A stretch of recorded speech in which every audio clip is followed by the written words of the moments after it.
Coucou les beautiful! Depuis pas mal de temps, j'éprouve le besoin de changer de tête. J'avais donc envie de m'éclaircir les cheveux, mais au naturel bien sûr. Pour la couleur, j'avais demandé à mon entourage et aussi à vous sur Instagram, et vous aviez l'air assez convaincu par la première photo. Ce que vous ne saviez pas à ce moment-là, c'est que j'étais déjà en train de faire des tests sur une mèche.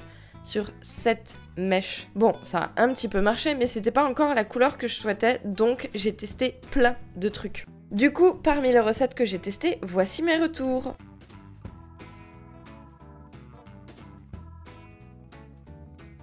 Déjà, sachez que je n'ai pas utilisé de l'eau oxygénée qui était l'ingrédient à peu près naturel qui semblait le plus efficace, mais également très agressif. Le citron revenait aussi très souvent, mais mes cheveux détestent cet ingrédient, donc je m'en suis passée complètement. De toute façon, je préfère vous montrer des recettes assez inédites mais terriblement efficaces. Et bien entendu, le résultat dépendra quand même de votre couleur de départ et de votre régularité à faire ces recettes. Ma première recette, c'est donc l'éclaircissant. Sans plus attendre, je vous présente le jus de gingembre. C'est super simple à faire à partir de gingembre frais. Le plus simple, c'est de l'éplucher. Je prends généralement quelques morceaux de taille moyenne pour avoir assez de jus, mais bien sûr, tout dépend de votre masse de cheveux. Ensuite, je coupe grossièrement les morceaux et je le passe dans le centrifugeur et le tour est joué. De toute façon, si vous en faites trop, sachez qu'il se garde très bien au frigo d'un jour sur deux.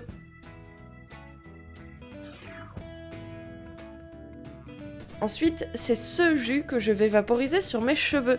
En plus de stimuler la pousse quand il est appliqué sur les racines, il est aussi éclaircissant. Donc je le vaporise de manière uniforme sur l'ensemble de ma chevelure et après je vais prendre le soleil. C'est l'action combinée de ces deux éléments qui va faire une décoloration efficace. Je refais cette vaporisation plusieurs fois dans la journée, généralement 3 fois puisque ça correspond au moment de sortie avec mon chien.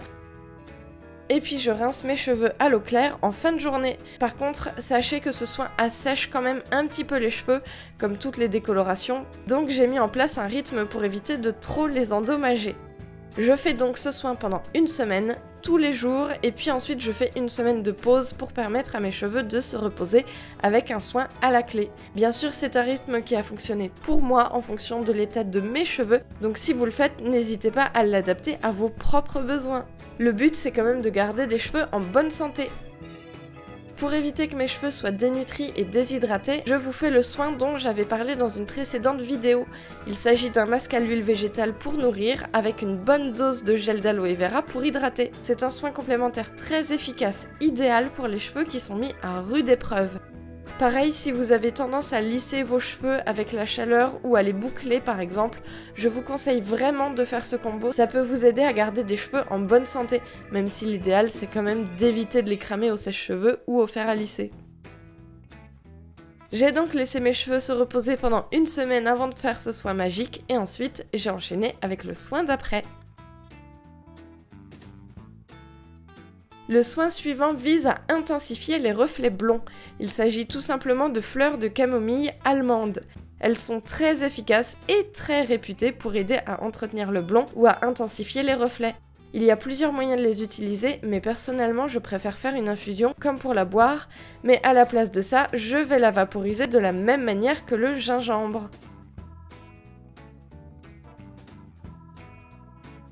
Ensuite, c'est le même procédé, le soleil va activer et accélérer le blond. Et au niveau du rythme, je ne l'ai fait qu'une seule fois par jour le midi et j'ai rincé mes cheveux à l'eau claire le soir venu. Et j'ai fait ça pendant une semaine également avant de refaire à nouveau une semaine de pause avec des soins. Même si la camomille ne dessèche pas du tout les cheveux contrairement au gingembre. Le dernier soin que j'aimerais vous présenter sert à intensifier la couleur et gainer les cheveux. Il s'agit du henné. Alors j'ai pas vraiment l'habitude d'en faire, donc j'ai du mal à maîtriser le rendu de la couleur et je m'attendais honnêtement pas à ce que ce soit aussi roux. C'était plutôt du blond que je cherchais, mais je dois dire que la couleur me plaît quand même. Au niveau de la préparation, il y a plein de manières de faire et je vais vous présenter la mienne. Déjà, il vous faut un bol qui ne conduise pas l'électricité statique, donc en bois ou en porcelaine, en tout cas en matière naturelle. Pareil pour les instruments pour mélanger. Je commence donc par mettre la poudre dans le bol. Ensuite, j'ajoute 2 cuillères à café de curcuma en poudre pour intensifier le côté jaune. J'avoue, c'était totalement une expérience.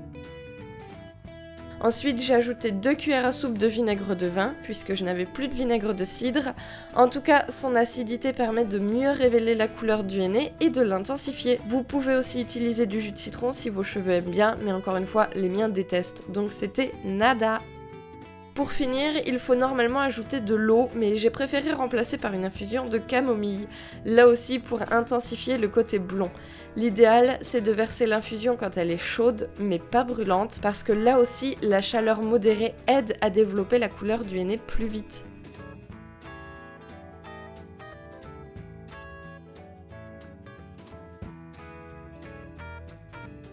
Ensuite, j'ai appliqué cette belle pâte très intense, c'est le cas de le dire, sur mes cheveux, en commençant par les racines. Bon, normalement, il faut se protéger les mains parce que le henné teinte les ongles, mais petite astuce, en allant assez vite et en se lavant les mains juste derrière, il n'y a pas de souci.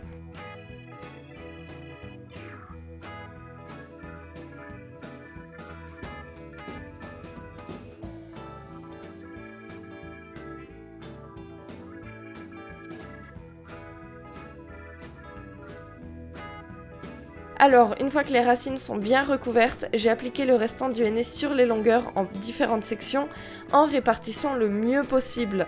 Ensuite, il vaut mieux couvrir ses cheveux, mais je n'avais rien pour le faire parce qu'il n'y a plus de film plastique jetable dans mon appartement. C'est pas très écologique et du coup, ça fait très longtemps que je n'en rachète plus et j'ai pas du tout anticipé cette partie-là. Donc j'ai juste vaporisé un petit peu d'eau sur mes cheveux dès qu'ils séchaient un peu trop. En fait c'est le même principe que les masques à l'argile et finalement ça a plutôt bien marché. Et pour éviter les taches sur les oreilles et le front, j'ai juste passé une lingette en tissu avec un petit peu d'huile végétale dessus pour tout décoller.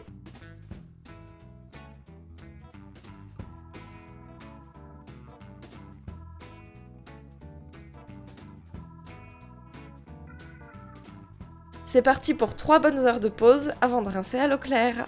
Une fois rincé, le résultat c'est une couleur vibrante, intense et une chevelure en bonne santé. Parce que la décoloration, d'accord, mais sans y laisser la santé de ses cheveux, c'est mieux.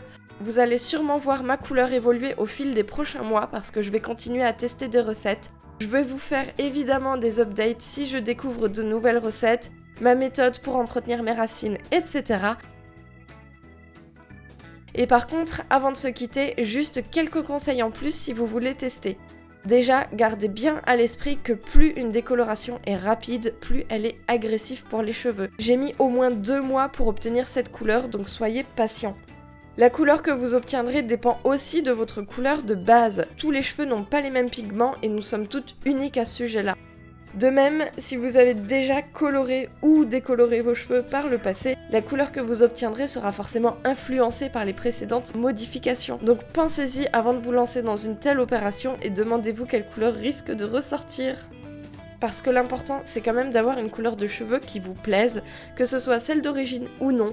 Se sentir bien dans sa peau, ça permet de se sentir bien dans sa tête et d'avoir plus confiance en soi.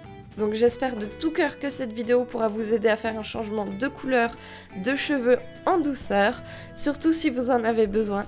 Moi je vous dis à très bientôt dans la prochaine vidéo et bien entendu prenez soin de vous.